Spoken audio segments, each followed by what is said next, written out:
Welcome to Frisella All Around the Yard. My name is Juliana, and I'm your host today.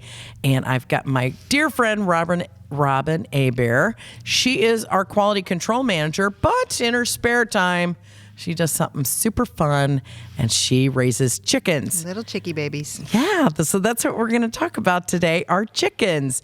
And I know so many people. I know there's some neighbors across the street here at Frisella, and if you visit us here at the garden center, you'll hear the roosters going off in the middle of the day. I thought they only did it in the morning. No, they're loud and bossy. They are, aren't they? Oh, my God.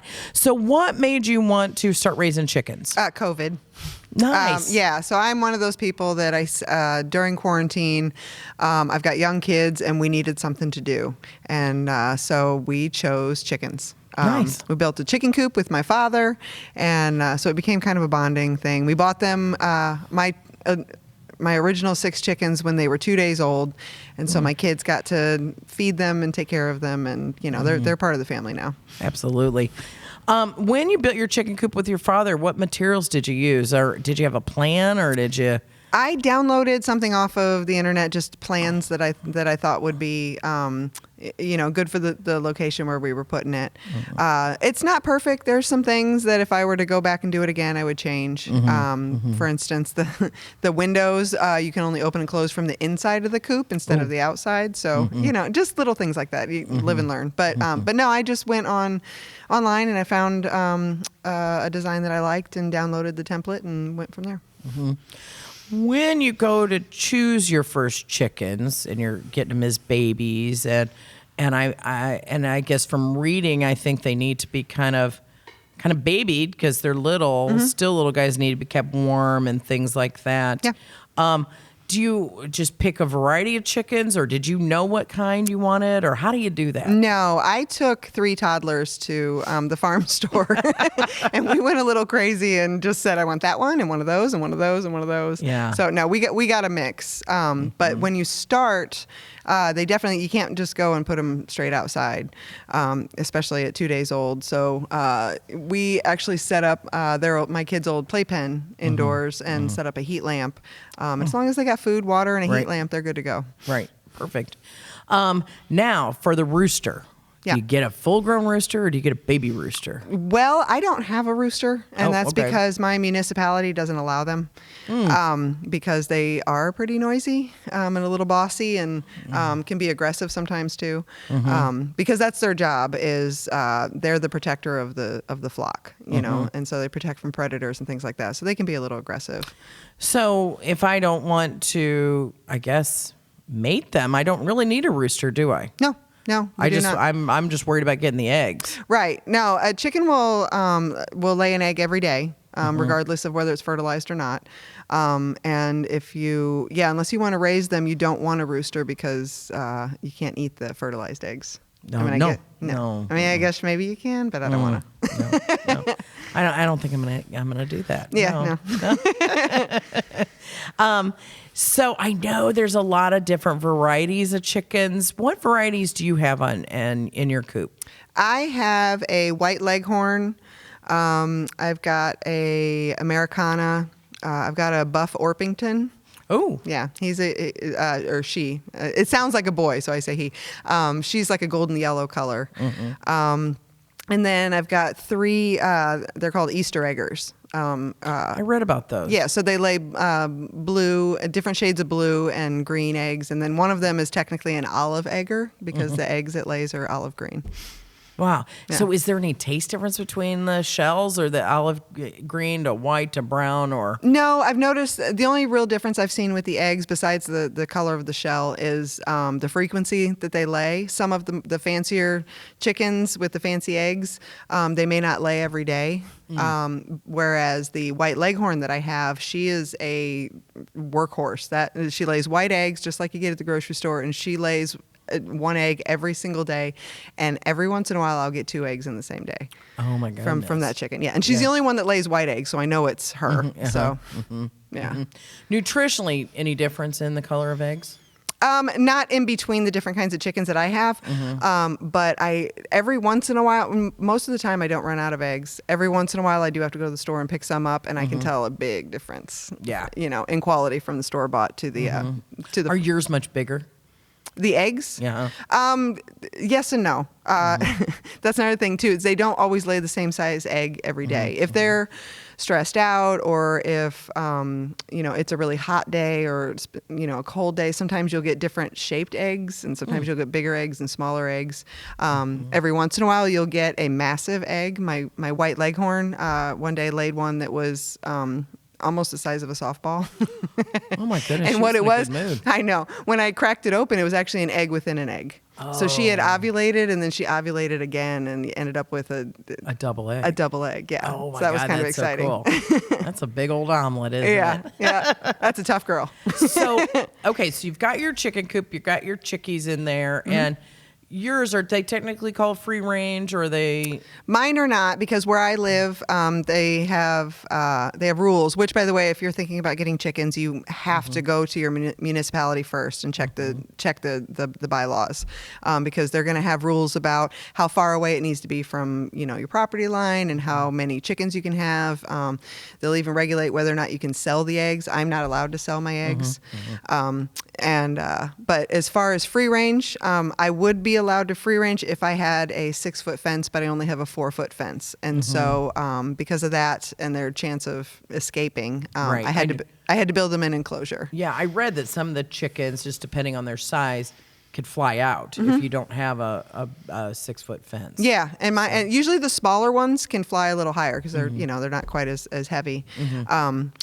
But yeah, I don't know. You can also trim their flight feathers. I've always been a little nervous to do that. I'm afraid, so I haven't done it. But I from everyone that I've talked to that's done it says it's no big deal. So if you do free range and you want to make sure that they don't fly over the fence, it's just a matter of cutting their flight feathers. Great. Now, what do we feed them? Is there chicken feed? I go to, Rural King and go get some chicken feed, or Farm at Home? Yeah, so we've got, there's the chicken feed comes in kind of two forms. You have a granular, or it's a crumble, and then there's pellets, and I prefer the pellets because the chickens they're messy, and like they shove their whole faces in there and get it everywhere. And I notice that with the pellets, they make a little bit less of a mess, and I waste less food. But there's, if you have baby chicks, there's baby chick food, and then once they start laying, there is another kind of food that has more calcium in it for egg production. But really, that's all you need. But they can also eat just about anything. I quit actually composting as far as my kitchen scraps going to the composter. Now they go to the chickens, and then when I clean out their coop, that goes to the composter. But they can eat almost anything. There's only a few things that are definite no-nos, like they can't have citrus, they can't have raw potatoes or raw potato peels. But other than that, we throw everything in there. Anything. Yeah. They can also eat grass and flowers and like kind of natural mulch things that you have in your yard. If I'm cutting down sunflowers or coneflowers, can they eat some of that? Oh yeah, they love it. Oh, nice. They love it, and it's kind of a boredom buster too. Those kind of things. Like I grew sunflowers this year specifically for my chickens, and I got the big, giant, massive sunflowers, and they spent 2 days just demolishing them, And so it gives them something to do instead of just giving them food and they eat and then walk around. It gives them something to play with and kind of an activity. So, how many chickens do you have, Robin? I have 6. 6. So that's a good amount of chickens. Yeah. How long is they have to, if they're not free range, then they have to have a run, don't they? Or something they have to walk in. How long does their run need to be? The more room, the better when it comes to the run, just because they will clear out an area and down to mud in a matter of weeks. I mean, they'll get the roots. If you want a space cleared for a garden, put a temporary chicken coop over it, and they will clear all that stuff out of there. So the more room, the better. It just gives them more things to forage for, more bugs, more plants, things like that. But the minimum is kind of 10 square feet per chicken. Okay. as Okay, far as good. run size. When when they're down to the mud and everything, you don't want to always have mud. So what do you lay in there over that where they've run, in their run? Yeah, I've done a lot of different things. Sometimes I'll throw in my grass clippings just to get some organic matter in there, give them something to play in. But that will get really slimy and kind of gross pretty quick. So things like gravel and mulch and sand, is all good for keeping the run clean, which helps keep away flies and it helps with the smell and just the overall sanitation. But also it helps keep the chickens' feet clean. And because when they've got dirty feet, you end up with dirty eggs, So, just the cleaner you can keep it, the better. And by putting something down, some kind of straw, anything like that will help. So, yeah. Oh, wow. So, do your boys go collect the eggs? They do. They do. They do. And like I said before, when I built the coop, there was some things I might change, and one of them is the egg boxes are too high for them to reach. Oh. So we actually have to get out there with a stool so they can climb up and get the eggs. But what a fun thing to do with your kids. Yeah, but they go out every day, and I've got 3 kids, and we've got 6 chickens, so they all get to grab a couple eggs out of the box and take them inside and drop a couple on the way to the house. So what do they think about eating those eggs? 2 of my kids love them. One of them won't touch an egg to save his life. So That's funny. He's probably like, I don't want to eat her egg. yeah, I don't know. He's just a picky eater, but Yeah, that's pretty cool. yeah. So if I were going to do this, what are some places locally I can go to help me, besides our podcast here that we're talking about, to help me start my chicken coop? Or my chicken business? Any of the local farm and home stores. Can we name the names on here? I don't know. Local Farm and Home. Okay. I threw out Rural King and Farm and Home already. Yeah, Rural King is where I got my chickens from. There's also a lot of 4-H clubs. You can reach out to them for like specialty chickens and things like that. And then, like the state fair and the county fairs and things like that, they usually have livestock shows, and you can buy chickens there too. Cool. So, but the farm and home stores are usually the places where you can get your kind of more basic run-of-the-mill breeds. But if you're looking for something a little more exotic, you have to kind of. So what do the chickens elsewhere. do in the winter? I mean, is there a heat in that chicken coop, or is it the natural warmth? Okay, is that enough for them? No, as long as your coop is the right size, and by right size, I mean for each chicken, you want your coop to be 5 square feet. And you might be tempted to make the coop a little too big because you want them to have space to kind of move around and things like that. But in the winter, they generate their own body heat, and that's how they keep their coop warm. You don't want to put a heater or anything in there because it can, if you have straw and hay and all this stuff in there, it can cause a fire pretty quickly, and the birds can burn themselves pretty easily too. So. Yeah, they just generate their own body heat. So as long as the coop is the right size, they'll do fine. In fact, last year was my first year, or my first winter having chickens, and I went out there every day when the weather dropped down real low because I was nervous. I didn't want them to freeze out there. And their water, I put their water inside to try to keep it from freezing, and it actually never froze over, even when we got down into single digits and below. Oh, so it stays pretty warm in there. Yeah, they stayed nice and toasty. They were perfectly fine. Does it inhibit their egg production, or they just kept going? They slow down. Instead of getting 5, 6 eggs a day, I would get 2, 3, 4 on a good day. So they definitely slow down. But from what I've been reading, it's less to do with the temperature and more to do with the sunlight, because it's the sunlight that kind of triggers their their egg making response, or whatever you want to call that. Yeah. Their natural ability to It's like us. We want to go to bed earlier. Right. When it's winter. Absolutely. They don't want to do work. No. I don't want to do that. I want to snuggle. Right. Life expectancy of a chicken, how long is it? Well, I don't know. I've read anywhere from 10 to 15 years if they live to old age. The older they get, they will stop kind of laying after a while. I have lost 3 chickens, and none of them have been to old age. Yeah, one of them my dog got a hold of, and he just wanted to play with her, and he played a little too hard. And the other 2 are mysteries. I came out, and they were just lying on the floor, and I'm not really sure what happened to them because I couldn't see any physical damage to them. So expect that you could get that with your chickens. One might accidentally die. Or these are fragile birds. Yeah, for sure. But what a fun thing to do. Now, do you want to keep doing it? Do you want to get a bigger coop? Is it one of those things like, oh my God, I've got these now, I want to go bigger and make more chickens? Or yeah, so where I live, I'm only allowed to have 6, but if I was allowed to have more, I would definitely have more. Yeah.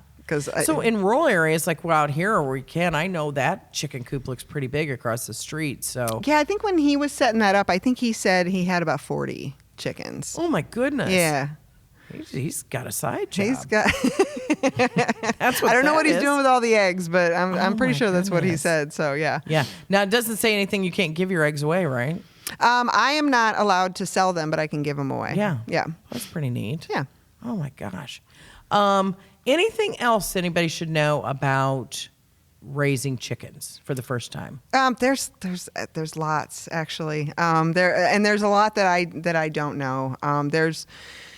There's a lot of medical things that you're supposed to watch out for. Things like they can get mites and they can get worms. And luckily, knock on wood, I haven't had any of those issues yet. Or they haven't shown any symptoms. Do they need to go see a vet? Most of the vets, no. Yes and no. It depends on where you're at. Most vets won't look at chickens, but if you're out in the country, there's usually a farm vet that takes care of livestock and horses and stuff. So if you're like a livestock vet, would be more likely. But is it medicine that you could order online to, as a preventative, maybe a dewormer or something like that, or whatever? Absolutely. And you can find just that. about anything. Yeah. Yeah, awesome. And then, because it's not like they're really injuring themselves; they're just walking around. Right.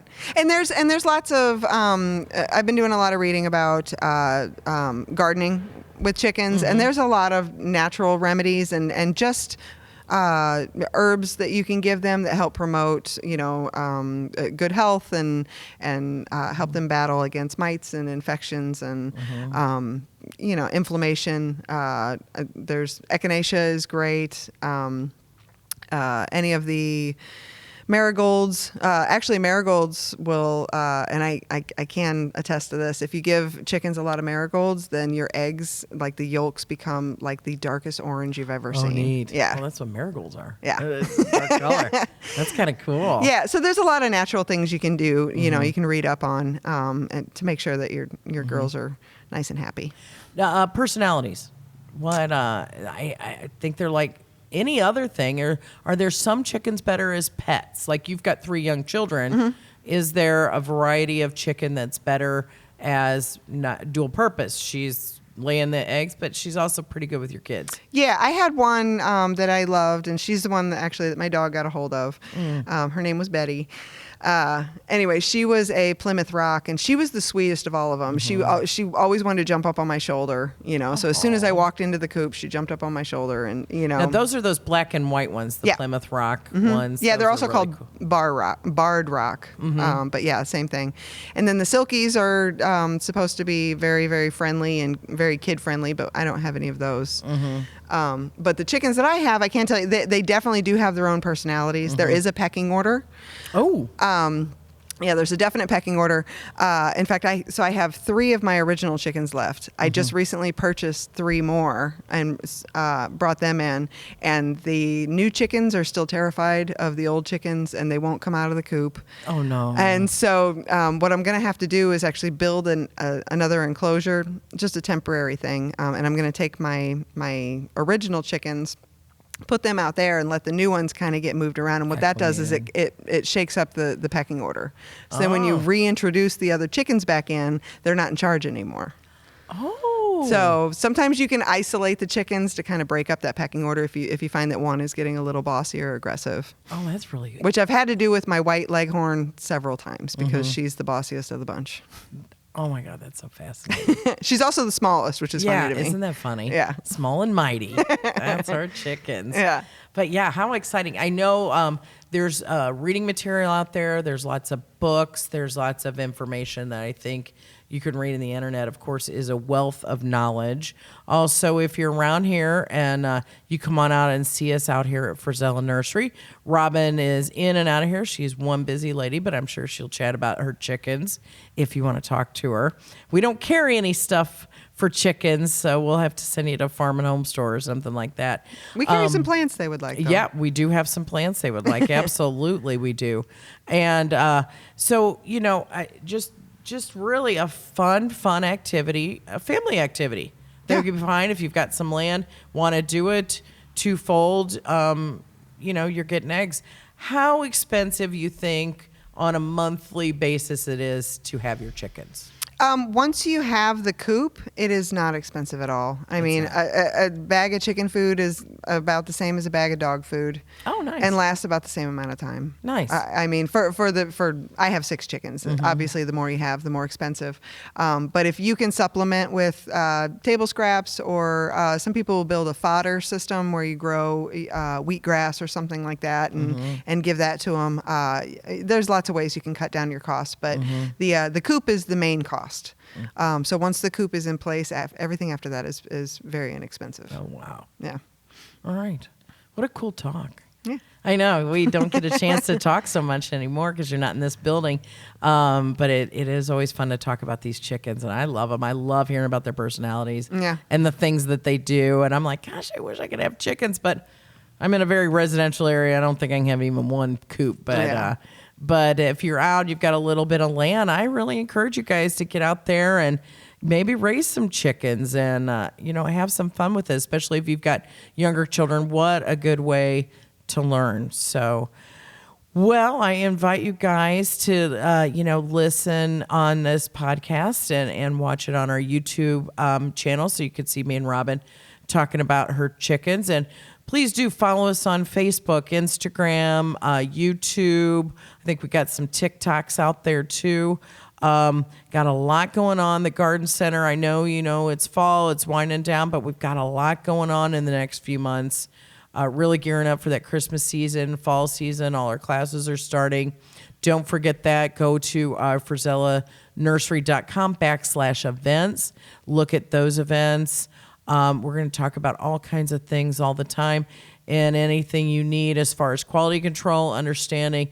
I failed to mention that Robin is a certified arborist, so if you've got questions about your trees, send us pics, hello or help at Frisella Nursery, and Robin can help you with all that kind of stuff. So a woman of many, many talents, and love being with her every day. So, again, thank you very much for coming and talking about your chickens. I was excited about this one. Thank you. This was fun. We'll see you next week when we talk about something else super fun. And we're out. Thank you.